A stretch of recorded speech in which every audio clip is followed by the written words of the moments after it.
Justin made training last night. Did Frederick, Darcy and Aish all get through? Freddie and Sean did. Yeah, so they put their hand up for selection. Aish didn't, but it wasn't concussion related. He's got a sore back, so it came out of the blue a little bit.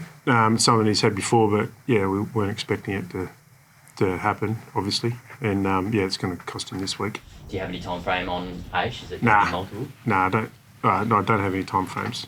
Hopefully he can bounce. He's bounced pretty quickly in the past when this has happened, but yeah, it's happened earlier in the week, probably last time, which gave him a little bit more time before game day, whereas a bit later in the week it's going to cost him at least one. Is there likely to be more changes on top of those two coming back? We'll sit down later, work that out. Just on James, is it more sort of spasms or something lower end as opposed to a stress-related injury though? Yeah, it's not stress-related. So yeah, it's something he can get on top of pretty quickly, hopefully. Is he all clear on the concussion front? Because initially you forecast he might miss 2 or 3 games. He's all clear, symptomatically. The only thing he hasn't passed is the last box you have to tick is get through main training. Because he missed main training last night, he wasn't able to tick that box, but we were expecting him to be able to tick that box.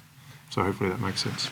How much of a juggling act is selection? Because obviously, I think you were saying unrecognisable from the team pre the bye the last couple of weeks, and there's always that sort of piece. Do you make a statement at selection? Do you pull names up? How much of a juggling act is it? It's probably just rewarding form.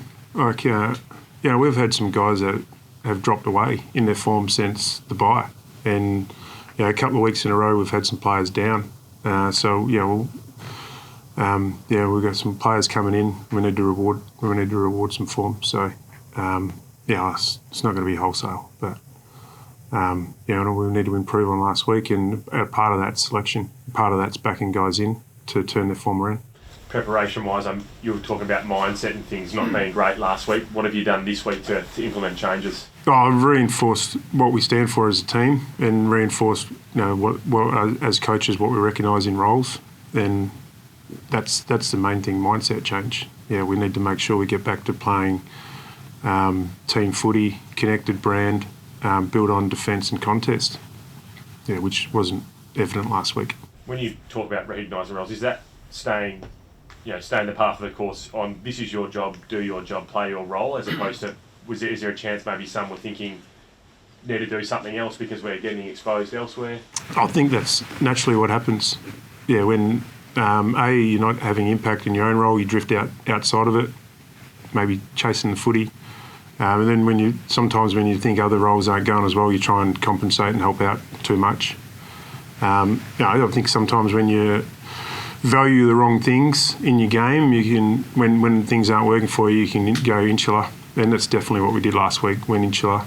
We didn't play a connected brand footy where we helped each other out. So we need to get that back to that pretty quickly. He'll have a bye this weekend. How do you manage those sort of AFL listed guys that have been playing in the twos? We'll give them its training session on Saturday. It's not ideal. Some guys that are building in their form that would love to keep on going. So the bye never really feels like it falls at a good time, but it is what it is. We'll get another good session into them and get them ready for next week. Will Travis Collier come into contention, do you think? He was probably up there with... He's probably a week away. He's probably one guy that would love to another game. He's been building his form.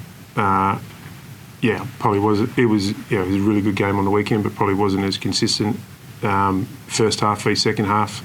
But he's tracking in the right direction, so he's one that would love to get another game into. So the bye probably doesn't fall at the right time for him, but he's heading in the right direction with his form. Do you think you can really take advantage in the ruck this weekend? Obviously Darcy coming back in and Sam Draper likely missing for Essendon.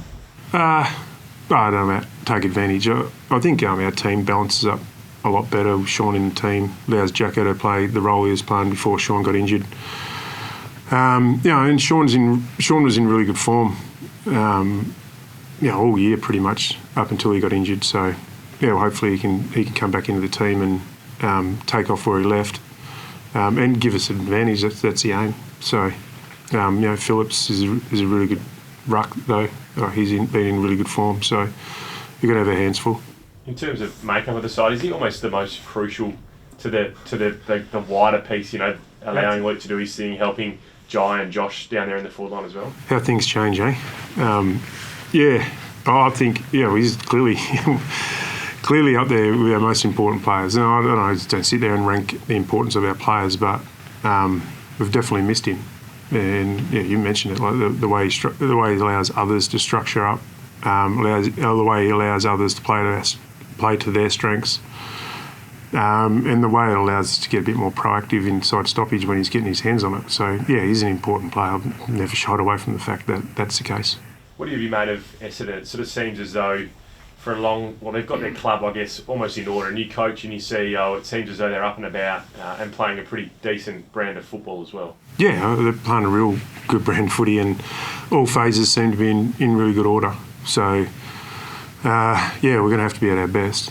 And, it's going to be a good challenge for us. So the things that we need to pick up in our game and things that we went away from probably the last 2 weeks are the things we need to get right against them. So it's going to be a great challenge. Look at main session at Optus Stadium as opposed to your captain's run this week. Is that anything to do with the way you reviewed the preparation? A little bit. Yeah, a little bit. It all goes into it. It's not abnormal for us to do a night session main training there. We feel like it was necessary to prepare for Essendon and change our preparation a little bit, but we just thought it was a necessary change up to add a bit of different vibe to the week. We don't train it at night a lot, and when we do, we get a good energy lift and the players enjoy it. So it had a few benefits. Caleb Sarong obviously had a bit of an ankle issue. He's been taken for a little while. Tell me I'm wrong if I'm saying things, but late in the game against West, he might have copped a little knock on it again. How's he going with it? Oh, he probably, when you get something sore, you seem to tweak it every week. So he's right. He did most of the training last night, or he did all that was prescribed of him. And he'll keep working his way through it, but he'll be right to go. Zach Merritt, captaincy, obviously prolific ball winner and good distributor. But do you run with him on Saturday night, or you take him on? What do you do there? Oh, we probably won't take him on. We need to have an eye on him, whether it's a full tag or just someone who has an eye for him in transition. We'll keep working through that. But he's had some big games and big quarters throughout the year, so he's leading really well. And Peter Wright sort of emerged really over the last sort of 18 months, and obviously come straight back in with an impact.